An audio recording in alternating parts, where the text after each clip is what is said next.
그런데 이제 요즘 이 가상현실에서 많은 사람들이 이 진리를 슬퍼하는 사람들이 많아요. 그래서 오늘도 쭉 보다가 보니까 정말로 자칭 도사들이 너무 많아.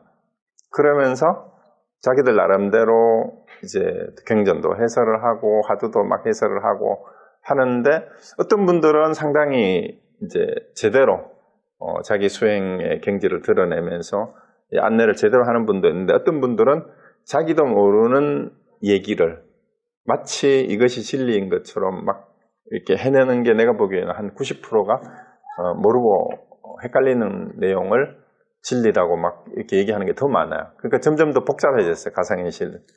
그러니까 어느 게 섞여가지고, 옛날식으로 표현하면은 스님들 표현이 용사혼잡이라, 용하고 뱀이 뒤섞여가지고 용하고 뱀을 구분할 수 없는 상황이 됐다라는 그런, 진짜 용은 잘 없어요, 그죠? 전부 뱀이 용 행세를 하는 거야. 그래서 여러분 잘 살펴야 됩니다.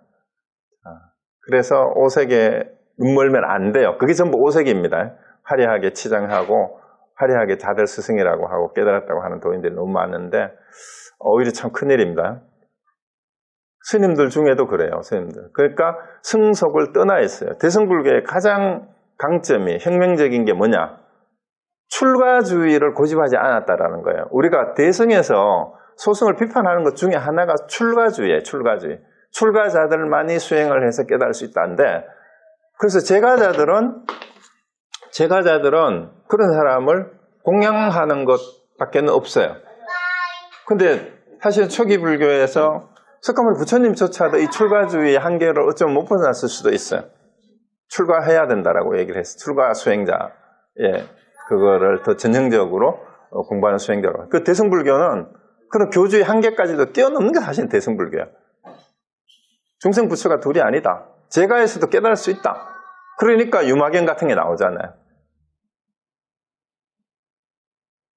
그리고 선불교는 더 이제 막말을 막 해버리잖아요. 마구니가 부처다 그러잖아요. 중생이 부처가 아니고.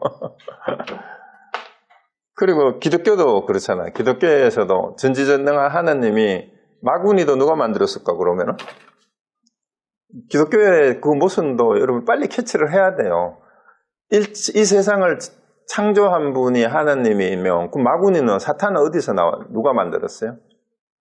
그럼 사탄은 하나님이 만든 게 아니다 이래버리면은 전지전능하고 이 세상을 했다라는 말이 또 거짓말이 되고 틀렸어요. 그럼 사탄도 결국은 하나님 만들었는데 그럼 왜 만들었을까? 그래서 이제 이 선불교의 선사들은 그거를 그냥 드러내놓고 얘기를 해버려. 사탄이 부처다 이렇게 얘기를 해버리는 거예요. 사탄이 곧 하나님이다. 왜? 진심에 여러 가지 드러나는 것이 사탄으로도 드러나고 성인의 모습으로도 드러나는 거예요. 마구니로도 드러나요. 그래서 어떤 분별심도, 왜 마구니가, 사탄이 왜 있는데? 중생들을, 죄인들을 구제하기 위해서. 그게 뭔가 재미가 있으려면 악당도 있고, 이제 주인공이 또 악당을 물리치는, 그게 주인공이 또 정의에서 영웅들이 있어야 되잖아. 그러니까 드라마를 재밌게 하려고 악당을, 더 나쁜 놈들을 만들어내면 낼수록 드라마가 더 재밌잖아. 우리 사는 것도 그래요.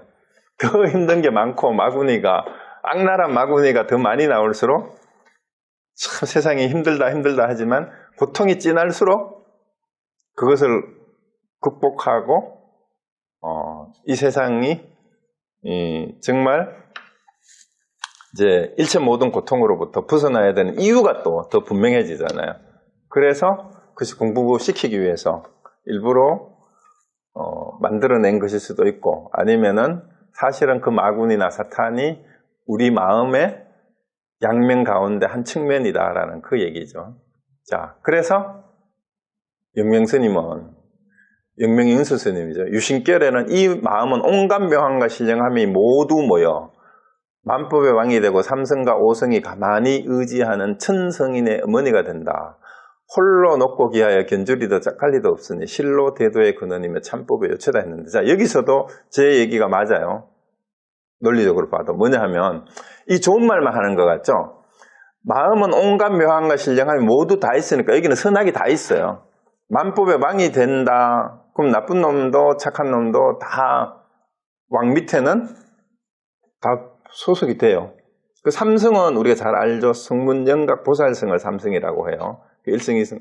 그런데 5성이라고 해서 5성도 3성에서 2개가 더 더하면 되는데 그 밑에 조그맣게 각줄 달아나는 데 있죠. 법상종에서 중생들의 이 근기라고 해야 될지 소질을 타고난 소질이 5종류가 있는데 어떤 종류가 있느냐? 보살정성, 영각정성, 성문정성은 이제 3성하고 똑같죠? 그러니까 보살의 성품을 타고난 사람. 그 다음에 영각의 성품은 이제 벽지불이에요. 12연기법을 혼자 깨달을 수 있는 정도의 수준.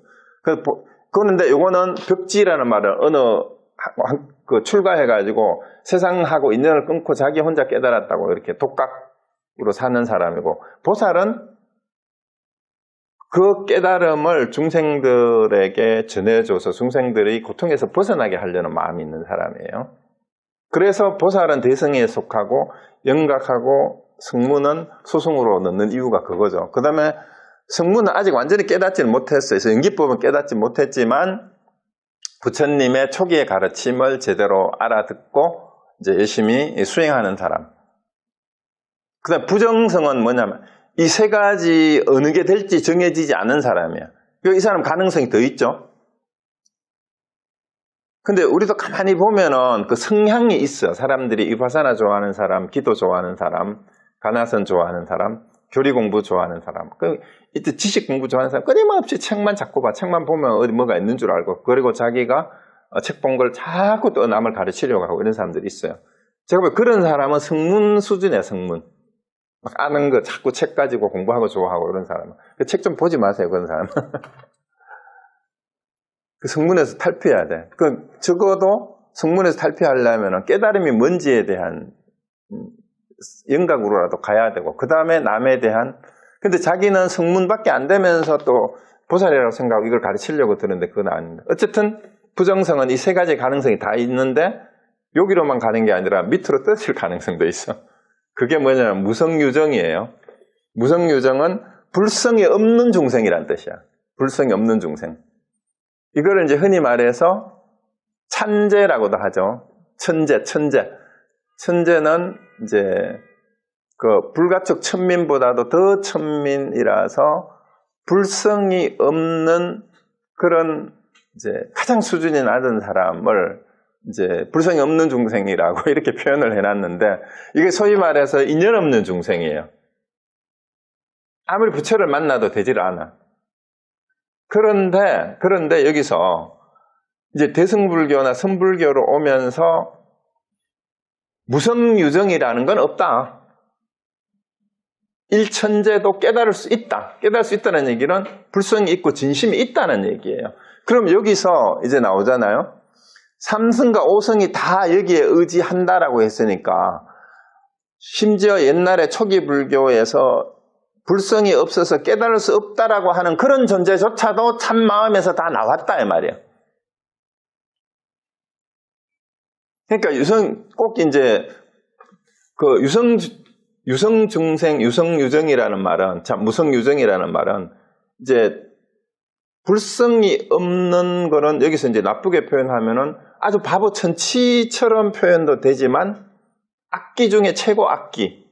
이것도 여기에 해당될 수 있어요. 도대체 저게 자비심이나 이 불성이 조금이라도 있다면 저렇게 어떻게 나쁜 짓을 할 수 있을까 하는 사람도 사실은 무성유정에 속할 수가 있어요. 그런데 대승불교나 선불교에서는 그런 중생도 사실은 무성이 아니다. 진심을 가지고 있고 진심에 포함되어 있다. 이런 얘기예요. 그러니까 삼성과 오성이 다 여기에 의지해서, 그렇기 때문에 어떤 것보다도 높고 귀하고 도대체가 상대할 게 없다. 절대 그 자체다. 그러니까 실로 대도의 근원이고 참법의 요체다라고 이렇게 얘기를 하는 거예요. 요체. 진짜 진리의 핵심이 바로 이거다. 그게 바로 뭐? 진심이다 이 말입니다. 참마음이다. 자, 믿는다면, 이걸 믿는다면 이 말이에요. 3세의 보살이, 그러니까 과거, 현재, 미래라는 뜻이에요. 똑같이 배운 것이, 다 같이 배운 것이 말이야. 바로 이 마음을 배운 것이요. 이 마음이 뭐 참마음이죠. 3세 부처님들이 같이 증득한 것도 다 이 마음을 증득한 것이요. 1대 장교가, 8만 대장경이죠. 설명한 것도 다 이 마음을 설명한 것이요. 모든 중생의 미혹함도 이 마음을 그러니까 미혹했다는 이 마음이 제대로 뭔지를 몰랐다 이 말인 거예요. 모든 수행인의 깨달음도 이 마음을 깨달은 것이요. 모든 조사들의 서로 전한 것도 이신전심으로 뭘 전했다 하잖아요. 이 마음을 전한 것이요. 천하의 납자들이 참방하는 것도 찾아가서 공부하려고 하는 것도 이 마음을 참고하고 이제 공부하는 거다 이 말이죠. 이 마음을 통달하면 물건마다 다 이것이요. 이게 아닌 게 없다 이 말입니다. 물건마다 온전히 드러날 것이요. 이 마음을 미혹하면 가는 곳마다 뒤바뀌고 생각마다 어리석게 된다. 이 본체는 모든 중생이 본리에 지니고 있는 불성이며 모든 세계가 생겨난 근원이다. 뭐 더 이상 어떻게 설명을 해요? 그래서 설명할 게 없어요. 그러므로 세종께서는 영치산에서 침묵하여, 그러니까 이제 더 이상 할 말이 없다 말이에요. 영치산에서 침묵하시고 선현은 수보리를 선현이라 그러죠. 바위 밑에서 말을 잊었으며 달마대사는 소림사에서 벽을 관하였고 벽관을 했다 그러잖아요. 유마거사는 비아리성에서 입을 다물었던 것이니 모두 다 이 마음의 묘한 본체를 밝힌 것이다. 그러므로 처음으로 조사의 문에 들어오는 사람은 반드시 먼저 이 마음의 본체를 알아야 한다. 7자는 오타하는 것 같은데. 자, 그러면 세존이 이제 석가모니 부처님이 영치산에서 침묵했다는 말이 뭔 말이에요? 바로 염화미소라는 화두를 얘기하는 거예요. 그러니까 부처님이 이제 영산회상이라 그러죠. 영산회상에서 설법을 하는데 하늘에서 꽃비가 내리니까 아무 말씀도 없이 꽃 한 송이를 들어서 보였어요. 그러니까 가섭이 이제 파한 미소를 했다, 이제 웃었다라고 이렇게 얘기하는데 그 얘기예요. 이제 염화 미소를 얘기하는 건데 참 그런데 여기에 대해서도 많은 사람들이 해설을 해요. 이제 부처님이 꽃을 들어서 이제 염화 가섭의 자비로운 웃음을 끌어내셨다. 이게 일체 중생을 자비롭게 여기는 그런 미소다. 이게 전부 이거 해설이에요. 그런 거 아니에요. 침묵한 이유는 부처님이 자 그렇게 하니까 나에게 있는 열반묘심 실상무상 정법 안장을 마하가섭에게 부촉하느라 해가지고 이제 법이 전해졌다는 얘기가 그거잖아요. 그러니까 열반묘심이라고 거기다 나와요. 부처님이 꽃을 드니까 가섭이 혼자 웃었어요. 다른 사람들은 문 뜻이 영문을 몰라고 등들 하고 있는데 그러니까 부처님 꽃을 들자 가섭이 부처님이 즉시 뭐라고 했냐면 나에게 있는 그 열반묘심 정법 안장을 가섭에게 부촉하노라 이랬어요. 자, 열반묘심이 잠깐 보세요. 앞에서 묘심이 바로 진심이에요. 열반의 참된 마음이란 뜻이에요. 이걸 어떻게 가섭에게 줘요? 이 준다는 말 자체가 이거 틀린 거야. 그거 어떻게 해? 왜? 형상도 없고 이름도 없고 모양도 없어가지고 원래 가섭이 가지고 있는 건데 부처님이 어떻게 전해줘? 그래서 실상, 무상, 정법, 안장이란 말을 수식을 억지로 붙이는 거야. 그 실제로 실제상은 상이 없는 실제상을 이 말입니다. 그러면은 가섭이 전해받은 거는 부처님이 전해준 거는 전해줄 것이 원래 없는 거를 전해줬어요. 그리고 진짜 침묵한 거는 아무 말 안 하고 꽃을 든 게 침묵한 게 아니고 부처님이 가섭이 꽃을 빙그레 웃으니까 얼른 그 말을 하고는 그 다음에 딱 본문을 끝내버려 입을 닫아버렸잖아요. 그게 침묵이에요. 왜? 더 이상 말을 하면 그 말에 흐물을 짓는 것이거든. 군더더기거든. 그러면 가섭은 웃었던 이유가 뭐냐? 이걸 알아야 돼요. 가섭이 웃은 거야말로 쓸데없는 말뿐만이 아니에요. 부처님이 꽃을 들어 보이는 것도 자, 우리 지난 시간에 했던 거 기억나세요? 덕산이 방을 하고 임재가 할을 한 것도 전부 다 군더더기고 이미 한 생각 굴린 거다. 이렇게 얘기를 했죠. 자, 그러면 부처님이 꽃을 든 것도 이미 군더더기야. 말할 게 없어야 돼. 그러니까 부처님이 꽃을 드니까 가섭이 뭐라고 했어요? 아이, 장난치지 마세요 하고 픽 웃은 거예요. 그러니까 쓸데없는 짓 하지 말란 얘기죠. 그 해암스님이 바로 얘기했어요. 가섭의 미소도리가 뭡니까? 하니까 그거는 비웃음의 웃음이다. 그런 거예요. 그러니까 질문했던 사람이 아니 비웃음의 웃음이라니요. 무슨 뜻입니까? 다시 한번 읽어주세요 하니까 가짠타고 웃었느니라. 자, 이 해암스님이 이 선사들이 그런 거예요. 우리는 뭐 염화미소가 이제 부처님이 꽃을 드니까 가섭이 웃었으니까 거기에 무슨 자비로운 진리가 드러나고 뭐 그 다음에 뭐 나에게는 일반모심 실상무상 증법안장을 전했다 하니까 그게 뭐 가섭한테 전했다는 말 자체가 웃기는 말 아니에요. 오늘 했던 진심에 대한 설명을 보면은 어떻게 전하기를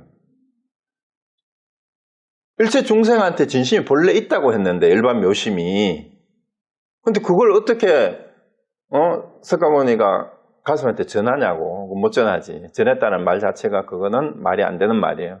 틀렸지. 왜? 일체중생 본래 가지고 있다 했잖아. 그냥 그걸 일깨워주고 부처님이 그 중생들이 거기에 있는 이제 법화경을 설할 때 몇천 명이 와가지고 앉아 있는데 아무리 설명을 해도 못 알아들어서 이걸 보느냐, 이 꽃을 들어 보이니까 이거 알겠느냐 하니까 아무도 아는 사람이 없어 멍 때리고 있는데 이제 가섭이 혼자 씩 웃고 하니까 이제 부처님이 장난치다가 얼른 그만둔 거죠. 그러고 이제 네가 해라예요. 네가 해라. 그래서 나에게 있는 정법안장, 실상무상, 일반 묘십을 가섭에게 부촉하느라 전해준다 했는데 사실은 전해주긴 뭘 전해줘? 전해줄 게 없어요. 자, 그 다음에 수보리는 바위 밑에서 말을 잊었다라는 이 얘기가 먼저 열반경에 나오는 얘기인데요. 수보리가 하루는 이제 옛날에 초기 불교 부처님 당시에는 전부 숲속에서 살고 바위 밑에 살고 이렇게 했잖아요. 거기서 명상을 하고 했는데 명상을 하고 있다니까 제석천왕이 와가지고는 뭐라고 얘기를 하는가 하면은 장합니다, 장합니다 이렇게 얘기를 해요. 하고 이제 찬탄을 하는 거야. 이제 수보리가 앉아가지고 바위 밑에 참선하고 앉아 명상하고 있는데 그러니까 수보리가 갑자기 아니 그 제석천왕은 어째서 무엇을 내가 뭐가 장하다고 찬탄을 하는 것입니까? 이렇게 물었어요. 그러니까 제석천왕이 반야바라미를 설하니까 그래서 찬탄을 하는 겁니다. 이렇게 얘기를 하는 거예요.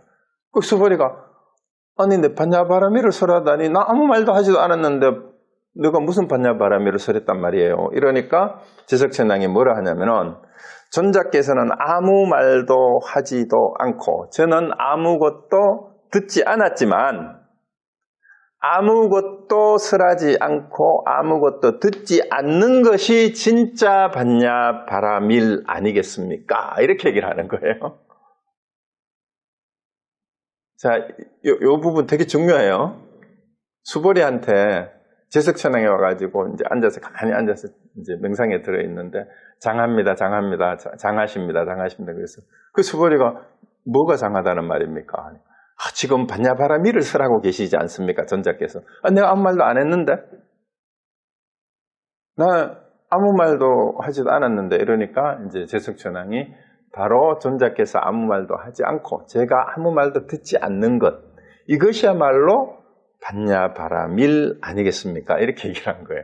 진짜 지혜는 진짜 반야의 지혜로 살아간다. 이게 반야바라밀은 걷는다라는 뜻인데 반야바라밀의 본문이라는 건 뭐냐면 지혜로서 삶을 살아가는 게 반야바라밀이에요. 바라밀의 실천이거든. 걷는다라는 뜻이에요. 이게 진짜 반야바라밀이다. 아무것도 설할 것도 들을 것도 없는 것이 진짜 반야바라밀이다. 이렇게 제석천왕이 열반경에서 그렇게 얘기를 하고 있어요. 요게 이제 여기 선현이 바위 밑에서 말을 잊었으며 그 다음에 달마대사는 소림사에서 백관을 했다라는 얘기. 이거는 뭐 워낙 유명한 얘기 많이 하잖아요. 이제 달마대사가 저쪽에서 와가지고 그 누구죠? 양무제를 만나잖아. 이 양무제가 누구냐 하면 바로 지금 우리가 알고 있는 금강경, 그 구라마집바가 번역한 금강경의 편수를 나누어서 32편으로 이렇게 이제 편집을 구분을 했던 사람이 소명태자잖아요. 소명태자 아버지가 양무제고 불심천자라고 해서 굉장히 불교에 대한 후원을 많이 하고 절도 많이 짓고 경전도 간행을 하고 심지어 자기 공부하는 걸 좋아해가지고 늘 스님들 초청해서 법문도 듣고 자기가 경전 강의도 하고 이랬던 사람이 양무제예요. 그래서 이제 인도에서 유명한 고승이 왔다라는 소식을 듣고 달마대사를 초청을 하잖아요. 그 달마대사가 이제 양무제를 만나니까 양무제가 이제 자기가 지금까지 했던 일을 얘기를 하잖아요. 내가 지금까지 스님들을 잘 공양을 하고 경전도 간행을 하고 절도 짓고 이렇게 했습니다. 그러니까 제 공덕이 어떻습니까? 라고 물었어요. 그러니까 공덕이라고 할 게 없습니다. 라고 이렇게 얘기해버려요. 그러니까 양무제가 엄청 이제 무안하죠.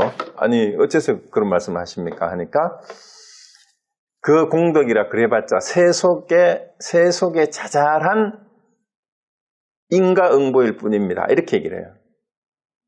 새 속에 자잘한 인가응보일 뿐이다. 그러면 어떤 게 진정한 공덕입니까? 이렇게 다시 물으니까 그거는 지혜를 깨닫는 것이 진짜 공덕이다. 지혜를 깨닫는 거. 그리고 이런 지혜는 세상에 그러한 속셈으로는 세상의 계산으로는 구할 수가 없는 겁니다. 이렇게 얘기를 해요.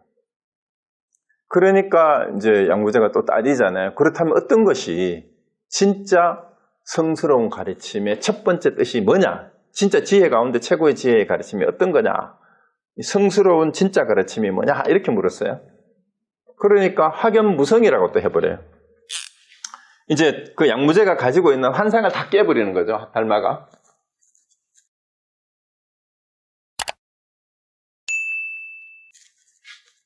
첫 번째는 공덕이 얼마나 됩니까? 내가 경전 간행하고 뭐 불사도 하고 많이 했는데 이러니까 이제 소무공덕이라 그랬어요.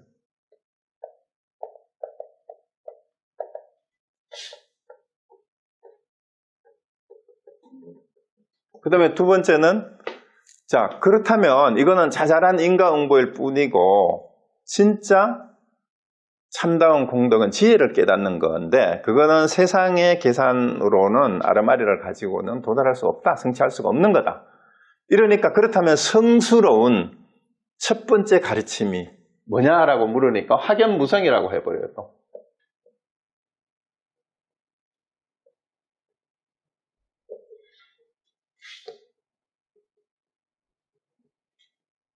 확연하게 텅 비어서 이 말이에요. 무성은 성스럽다 할 것도 없다 이 말입니다. 어떤 것이 성스러운 가르침의 첫 번째 대의냐 가르침이냐 이렇게 물으니까 이 성스럽다 성스럽지 못하다라고 하는 여기에 또 빠져 있어요. 이 양무제가. 이것을 달마대사가 또 깨버립니다. 이걸 깨버려요. 자 이렇게 얘기를 하니까 양무제가 속으로 엄청 화가 났어요. 도대체 당신은 누군데 그따위 소리를 하냐? 그대는 누구요? 라고 묻습니다. 그러니까 달마의 이름이 보리달마잖아. 앞에는 뿌라젠하고 달마도 법이란 뜻이고 보리는 지혜란 뜻이고 지혜고 법인데 그들은 누구요? 내가 보리달마다 하면은 알겠어요? 불식이라고 해버려요. 모르겠다. 알 수 없지. 너는 누구요? 그들은 누구요? 하니까 알 수 없지 라고 하고 가버려요. 그러니까 이 양무제라는 사람을 우리가 잘 생각해 보세요. 현실적으로 이런 사람은 굉장히 불교의 큰 이제 지금 한국 스님들 같으면은 지금 대통령이 불교를 막 그 절도 지어주고 경정도 가능해주고 스님들 막 이렇게 잘 받들어주고 이런 사람이란 말이에요. 그런데 내 이 공덕이 크냐 하니까 공덕이 하나도 없어요. 이래버리잖아요. 근데 지금 우리 조계종의 스님들 같으면은 대통령이 막 그렇게 해주면은 막 어디도 다 핥아주겠지. 근데 공덕이 하나도 없다 해버려요. 그리고 성스러운 가르침이 그러면 진짜 성스러운 가르침이 어떤 거냐 하니까 성스럽다 할 것도 없어요. 성스러울 게 아무것도 없다. 당신 누구야 도대체? 그러는 당신은 누굽니까? 모르는구나.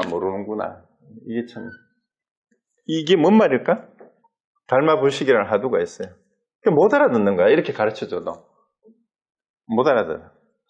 그리고 결국은 달마를 어떻게 알겠어 자기가. 내가 달마다라고 이름을 얘기한들 알겠어요? 여러분은 제가 제 이름을 얘기하면 여러분이 저를 압니까? 아니면 여러분 이름을 나한테 소개한다고 내가 여러분을 알겠어요? 자, 여기서 그대는 누구였을 때 불식이라고 한 뜻도 알아야 됩니다. 사실은 이 세 가지가 다 달마대사는 답을 제대로 한 거예요. 자, 이거는 풀이해가지고 공덕이 하나도 없다 이렇게 풀이하면 이건 교정의 풀이에요. 그 다음에 성스러울 것도 없다라고 하는 것도 그냥 교리식의 열애선 도리의 풀이밖에 안 돼요. 그거 아니에요. 조사선의 풀이는 자, 공덕이 얼마나 됩니까? 하니까 소무공덕이다. 공덕이 하나도 없다라고 한 뜻이 뭐냐? 다시 밝혀야 돼요. 이유를 밝혀야 돼요. 그거는 제가 앞에 설명했던 것처럼 세상의 인과응보의 도리일 뿐입니다. 그런 뜻입니다. 이거 아니에요. 그거는 그냥 이해한 수준이고, 달마대사는 공덕이 이렇게 있다고 얘기를 했어요. 공덕이 얼마큼 됩니까? 이만큼 있어요. 그럼 진심이에요. 얘기했죠? 자, 진심은 뭐예요? 진심을 안다면, 진심에는 있고 없고가 없다 했잖아. 있고 없고가 없다 했잖아. 유무가 없다 했어요. 유무가 없으니까 진심을 안다면은 이 말에 떨어지면 안 돼요. 공덕이 없다, 성스러울 게 없다 이런 말에도 떨어지면 안 돼요. 그래서 이거를 알아야 이 말을 진짜 알아들은 게 아니에요. 여러분이 해설하는 거는 그거는 세속적인 그런 공덕일 뿐이다. 그래서 달마가 공덕이 하나도 없다 했다 이렇게 이해하면은 이거는 진심을 안 거 아니에요. 성스러울 게 없다라는 것도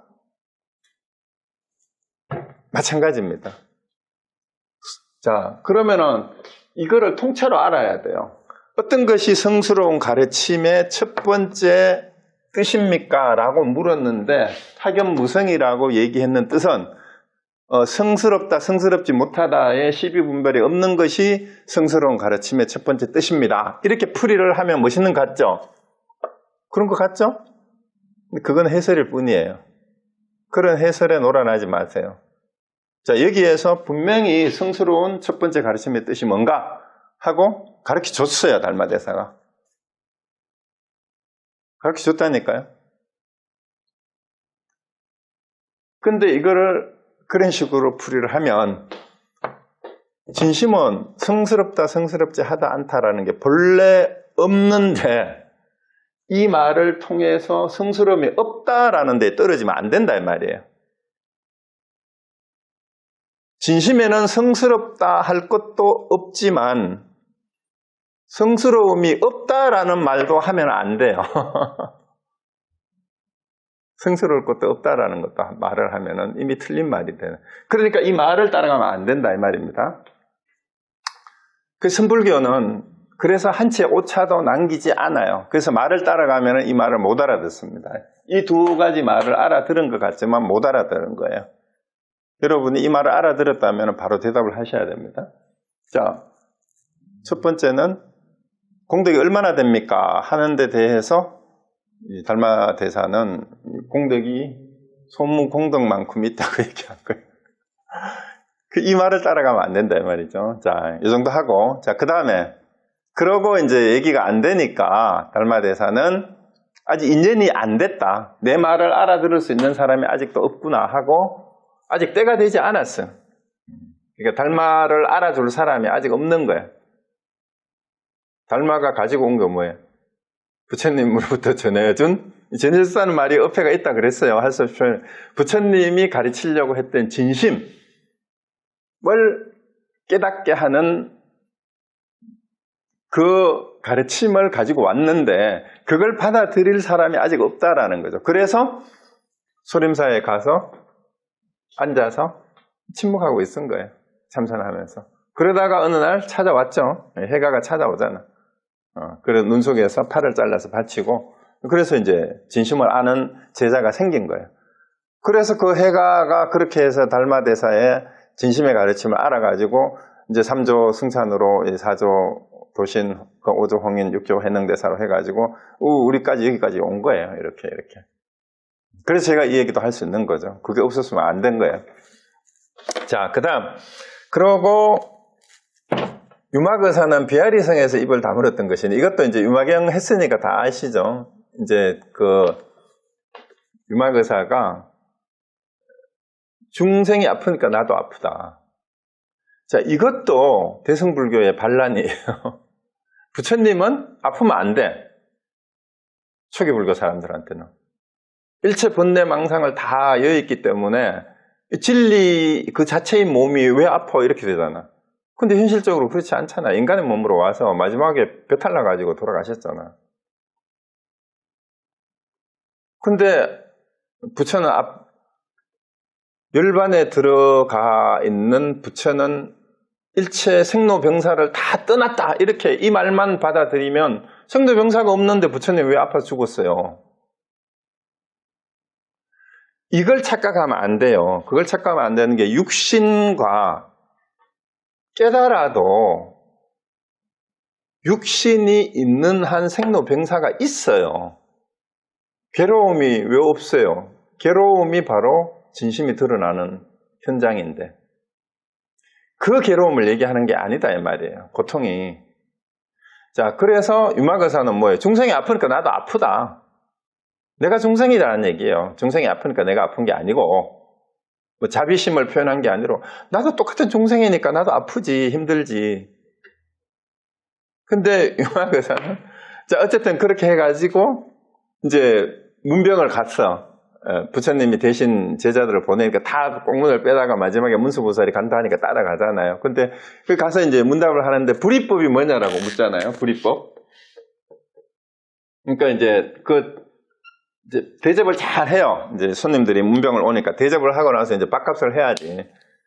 그러니까 여기 오신 분들이 다 대수행자들인데 지금까지 공부한 걸 가지고 불이법이 뭔지를 다들 자기 견해를 한 번씩 밝혀보시죠. 하니까 거기 따라왔던, 병문에 왔던 그 수행자들이 전부 내가 생각하기에 불이법은 이런 겁니다 하고 설명을 다 하잖아. 중생과 부처가 둘이 아는 걸 불이법이라 합니다.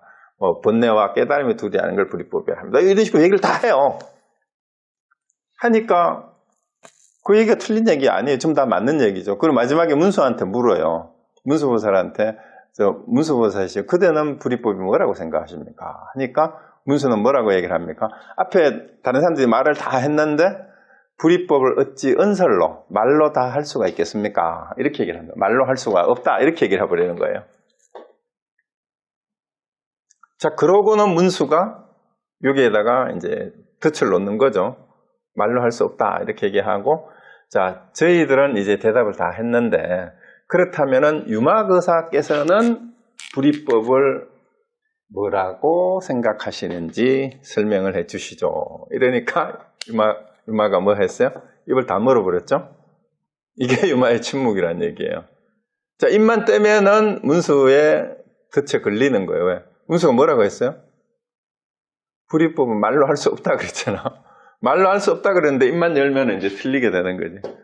그러니까 유마가 끽 하고 꼬리를 내린 건지 아니면은 이제 문수에게 걸려들지 않은 건지 어쨌든 그래서 입을 다 물었어. 그게 말로 할 수 없다는 얘기야 이런 거는. 그러니까 모두 다 이 마음의 묘한 본체를 밝힌 거야. 자, 이거는 말이나 이름을 따라가지 않고 말을 하든 안 하든 그리고 부처님이 연꽃을 든 것도 이게 말에 해당이 돼요. 은행할 때 이 제스처도 의사소통의 표시라고 했을 때 언어잖아, 언어. 몸으로 하는 언어. 랭귀지, 바디 랭귀지잖아. 이 바디 랭귀지의 허물을 가섭이 비웃은 거예요. 그러니까 부처님이 딱 나에게 일반 모십을 내한테 부축한다 해놓고는 그것도 또 군더더기죠. 그러고는 딱 입을 그 다음부터 침묵을 한 거죠. 자, 그래서 이 마음의 본체가 바로 진심인데 그러므로 처음 조사문에 들어오는 사람들은 반드시 이 마음의 본체를 알아야 된다. 자, 이렇게 이제 오늘 여기 마지막의 내용 요겁니다. 그래서 여러분들은 이론을 따라가지 말고 지난번에 강의에서 왜 진심에 대한 다른 믿음을 내야 되는가? 이와 같이 일체 모든 것을 다 머금고 있으면서 내 안에 내가 원래 갖추고 있는 것이 진심인데 그것만 알면 거기서 모든 게 다 나왔어요. 가장 제일 원인이라고 하면 제일 원인이야. 뭐 만법이 다 거기서 나왔으니까. 그러면 그것만 알면 나머지 사성전이 팔정도니 육발안면이니 뭐 이 모든 것들이 그것으로 인하여 나왔어요. 그럼 그거는 알기가 더 쉽다라는 거죠. 거기서 나온 거니까 본체를 알았으니까. 근데 거꾸로 지엽적으로 드러나서 가르치는 여러 가지 이론을 가지고 그 본처를 이렇게 찾아 들어가려면 더 힘들어요. 그래서 이제 어떤 사람들 이렇게 표현을 하잖아요. 이제 불교 공부를 하는데 이 세 가지 길이 있다. 세 가지 길이 있는데 그냥 지금 현재의 괴로움과 이런 것들을 좀 덜기 위해서 힐링, 요즘 말하는 참선 명상을 하는데 힐링 명상, 이거 아주 기복신앙이랑 똑같아. 그거는 그 수준이 사실은 고상한 척 하지만 그 기복신앙적인 수준이 있고, 두 번째는 이 진리를, 진심을 향해 가는 공부가 있어요. 그걸 목표로 정하고 끊임없이 이제 뭐 팔정도를 하든 위파사나를 하든 육바라밀을 행하든 계율을 지키고 뭐 이렇게 개정해를 닦는 이런 방법이 있고, 이건 깨달음을 향해 가는 공부래. 어느 스님이 그렇게 표현을 합니다. 그런데 여기에서 말하는 진심직설에서 말하는 공부는 마음, 진심에 대한 믿음, 어떻게는 일체 중생이 원래 부처다, 깨달아, 원래 다 깨달아 있다, 깨달음에서 출발하는 공부예요. 깨달음에서 출발하는 공부. 여러분은 평생을 다시 내 생에 또 태어나고 해서 전부 다 경전에는 뭐라고 하세요? 미래, 다음 무슨 급에 부처가 되리라는 수기를 내리는 대로 끝나잖아. 미래 득작불이잖아. 미래 득작불. 법화경에도, 화엄경에도 전부 다. 그런데 다음 생이 아니라 지금 여기 부처가 되어서가 아니라 지금 네가 부처라는 거 알고 부처로 사는 삶을 살래. 그렇게 해가지고 몇 생 뒤에 네가 부처가 되는 공부를 할래. 여러분 선택이에요. 어떤 공부 하시겠어요? 여러분은 이 생에서 부처가 돼서 사는 공부를 하시겠어요?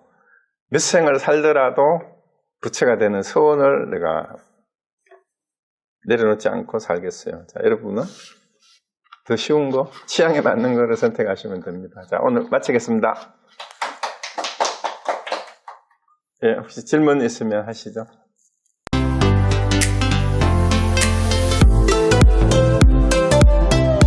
참나가 어떻게 있느냐? 여기 이제 강의실에서 질문이 참나가 어떻게 있느냐라고 질문을 했어요. 자, 그럼 거기서 바로 대답하는 거는 참나는 어떻게 특별한 형상으로 있는 게 아니에요. 그러니까 오늘 이제 얘기를 다 했잖아, 그죠? 그리고 이제 우리 교재에 진심직설에도 참나가 어떻게 있는지, 어디에 있는지, 어디로 향하는지에 대한 설명이 있어요. 있는데 참나의 본체에 대해서 오늘 설명을 했지만 어떤 이름이나 모양으로도 형용할 수가 없어요. 다만 비유로 우리 참나의 여러 가지 다른 이름이 있었잖아요. 그냥 그때 상황에 맞게 그 참나라는 것이 드러나는 것을 그런 식으로 표현할 뿐이에요. 그러니까 그렇게 각각 표현될 때 그렇게 있어요. 참나는. 심오금이라고 표현할 때는 거기에 참나가 그렇게 있고, 참나, 진심이라고 표현할 때는 또 거기에 있고, 심지어는 많은 똥막대기라 하는데도 그런 모습으로 참나는 있고.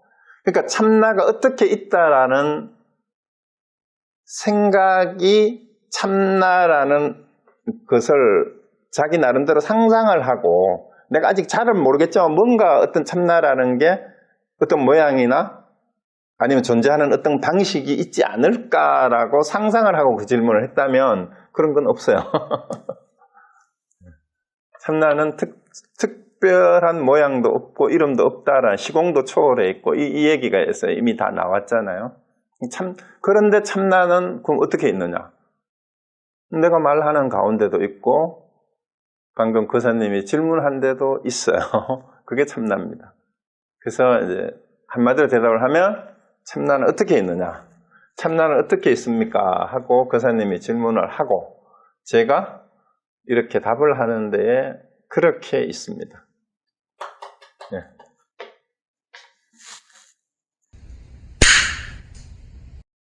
네. 아주 좋은 질문 해주셨어요. 그 화두를 깨쳐서 깨닫게 되면 일상생활에서 탐진치가 다 소멸이 되어서 편안하게 되느냐? 이 질문이 그거죠. 자, 일단 참나를 깨치고 나면 탐진치가 왜 일어나는지를 일단 정확하게 알게 돼요. 그렇지만 탐진치가 다 소멸되는 건 아니에요, 갑자기. 그게 바로 보조국사가 지난번에 수신결에서 얘기했던 참나가 뭔지는 내가 알았지만 우리 육신을 가지고 있잖아요, 육신. 육신을 가지고 있기 때문에 탐진치를 가지고 끊임없이 추구하고 집착하고 욕심내던 습관이 우리 몸에 그냥 배어 있어요. 그 성격에도 배어 있어요. 마음 쓰는 데도 배어 있어요. 몸에만 배이는 게 아니라. 그러니까 그것을 없애는 공부가 도노 후 점수예요. 그건 계속 해야 되는데 그럼 그 전하고 깨닫기 전하고 깨닫고 난 다음에 어떤 차이가 있느냐. 그전에는 왜 탐진치가 이렇게 일어나는지 정확하게 그 원인을 몰라요. 안다 하더라도 이론으로 그냥 집착 때문이다, 이제 욕심 때문이다 이렇게만 얘기하고 이걸 어떻게 없애야 되는지 방법을 잘 몰라요. 그런데 깨닫고 나면 탐진치가 왜 생겨나는지 그 원인을 정확하게 알게 돼요. 자, 우리가 탐진치가 병이라고 한다면 병을 고치는데 병이 무슨 원인 때문에 병이 생겼다라는 거 진단을 한다고 해서 병이 바로 낫는가요? 근데 왜 내가 이렇게 아픈지 원인을 잘 몰라요. 우리가 깨닫기 전에는. 왜 이렇게 괴로운지. 근데 일단 원인을 알아서 누가 좋은 훌륭한 의사가 진단을 정확하게 딱 하고 나면 원인을 뭔지 알았으면 고칠 방법이 찾아지겠죠. 깨닫는 거는 그걸 아는 거에 불과해요. 하두를 깨치는 거는. 하두를 하나 깨쳤다고 바로 부처가 돼가지고 막 일체 뭐 열반에 들고 그런 거 아닙니다. 네, 그런 거 아니에요. 다만 하두를 통해서 깨달음이 뭔지 정확하게 그 길을 보는 거예요. 아, 이제 어떻게 살아야 되는지 이제 진짜 알겠다. 더 이상 헷갈리는 게 없다. 하두가 해주는 거는 방편은 거기까지예요. 그리고 진리가 뭔지 깨달음이 뭔지 이제 알았다. 그게 이제 시부도로 비유를 하면 소를 내가 잡는 거에 불과해요. 소를 얻었어. 그런데 이 소가 아직 길이 들여지지 않았어요. 그러니까 내 육신과 마음이 진리하고 완전히 하나가 돼가지고 살아가는 정도로 아직 훈련이 안 돼 있단 말이에요. 이 훈련이 수행이에요. 그렇게 살아가는. 그게 깨달은 다음에 수행이에요. 그 하두는 거기까지예요. 그런데 하두를, 그렇죠. 하두를 깨치기 전에는 소가 뭔지를 몰라. 소를 잡지도 못한 상태예요. 그냥 헤매는 거죠. 그러면은 이제 소가 뭔지를 알고 소를 잡고 나서 소를 길들이는 거 하고 소가 어떻게 생겼는지도 모르는 사람이 소를 길들이는 거 하고 이게 말이 안 되잖아요. 그래서 깨쳐야 돼요. 하두를 통해서 진리를 확인하는, 진리로 들어가는 문이 지름길은 있어요. 그렇지만 그 다음에 자기가 해야 돼요. 공부를 끊임없이 그걸 바탕으로 공부를 계속 해야 되니까 부처님도 깨닫고 나서 계속 수행을 계속 했어요. 그리고 부처님도 배가 고프면 밥을 먹어야 됐어요. 식욕이 있잖아, 식욕이.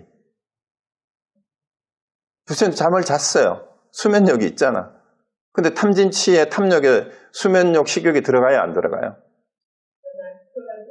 그렇죠. 당연하죠. 그래서 탐진치가 다 소멸된다. 그거는 그 말이 안 되는 말이에요. 탐진치는 진심의 다른 모습일 뿐이에요. 네. 그러면 이제 보살님이 하신 방법이 이제 우리가 점차로 닦는 방법이에요. 그런 과정을 통해서 이제 청소를 해서 자꾸 깨끗하게 하듯이 우리 마음의 때를 닦고 하는데, 자, 거기에서 보살님 넘어가셔야 돼요. 어떻게 넘어가느냐? 오늘 진심에 대해서, 참마음에 대해서 배웠잖아요. 참마음에는 더럽고 깨끗한 게 있다고 해요? 없다고 해요?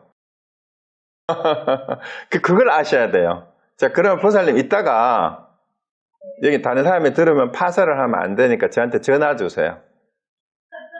그 화두를 이제 정확하게 점검하게. 예, 꼭 하세요.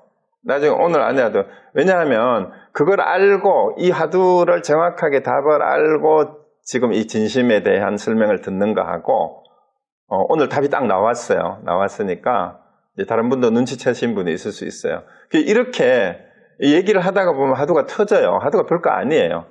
그러니까 내가 지금까지 듣고 공부했는 게 제대로 이해했는 건지 문제를 통해서 다시 확인하는 것이 화두일 수 있어요. 화두의 기능 중에 하나가. 그러니까 내가 경전 공부를 하고 이제 법문을 듣고 또 내 생활 속에서 이제 청소하다가 내가 느낀 이런 감정, 생각 이런 것들이 자 내가 수행이 돼가는 과정인데 내가 어느 만큼 공부가 됐는지 이게 화두를 통해서도 이런 부분이 점검이 되는지를 점검하는 거예요. 그 점검하면 그게 돼요. 되니까 오늘 보살님은 오늘 제가 보니까 이제 공부를 제대로 하신 것 같고 그 화두가 드디어 감이 잡힌 것 같아요. 그러니까 그 답을 안 하셨으니까 답을 확인을 하세요. 네, 답을 확인을 하시고 나서 오늘 봤던 내용을 다시 보시면은 이 화두가 이렇게 연결이 되는구나 하고 딱 자신감이 생깁니다. 아유, 대단하십니다. 일단 꼭 연락 주세요, 개인적으로. 네. 알겠습니다. 네. 그렇죠. 오늘 보살님 하신, 김경수 보살님 하신 말씀. 자, 닦고 또 닦아서 우리는 자꾸 닦아야 된다. 육조 해능대사하고 오조 홍인대사의 개송하고 똑같죠? 그 내용이? 예, 그 홍인대사란다. 신수대사. 홍인대사 밑에서 있었던 신수대사는 이제 이 마음이 거울과 같으니까 몸이 보리수하고 그러니까 닦고 또 계속 닦아야 된다. 이렇게 했는데 이제 육조 해능대사가 뭐라고 했어요? 본래 무일물인데 어디에 티끌 먼지 묻을 것이 어디 있겠느냐 이렇게 얘기를 했잖아요.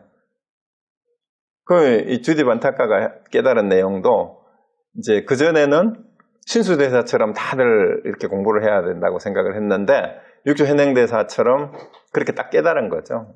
주디 반타카가 깨달은 것도 그 내용이에요. 보살님이 바로 오늘 그 공부하시면서 깨달은 내용이 그 내용입니다. 자, 그렇다고 집에서 마루하고 방을 안 닦아요? 청소를 안 합니까? 그리고 또 마음에서 그걸 알았다고 해서 진짜 마음에 더 이상 닦을 게 없을까요? 그렇죠. 공부할 때는 지금 이런 얘기를 할 때는 이제 기쁘고 내가 알았는 것 같지만 당장 이제 끊고 나서 밥해야 되고 가족들하고 또 뭐 친구들하고 일하고 얼리다 보면 또 성질나고 화나고 이런 게 또 생기잖아. 그죠? 깜빡깜빡하고. 그거를 끊임없이 닦아야 돼요. 그게 도노 후 점수예요.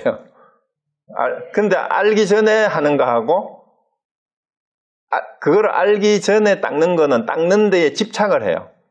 닦는 데에 상을 가지고 있어. 그런데 그걸 알고 나서 닦을 때는 이제 더 이상 닦는다는 상이 없이 닦는 게 가능해지는 거예요. 그걸 알고 하면. 그래서 보세요. 축하합니다. 수고하셨어요. 네. 돼서. 자, 그러면은 언제든지 또 질문하셔도 좋으니까요. 개별적으로 질문하셔도 좋고, 다음에 또 뵙기로 하고요. 오늘 여기서 좀 마칠까요? 네. 수고하셨습니다. 네, 다음에 뵙겠습니다.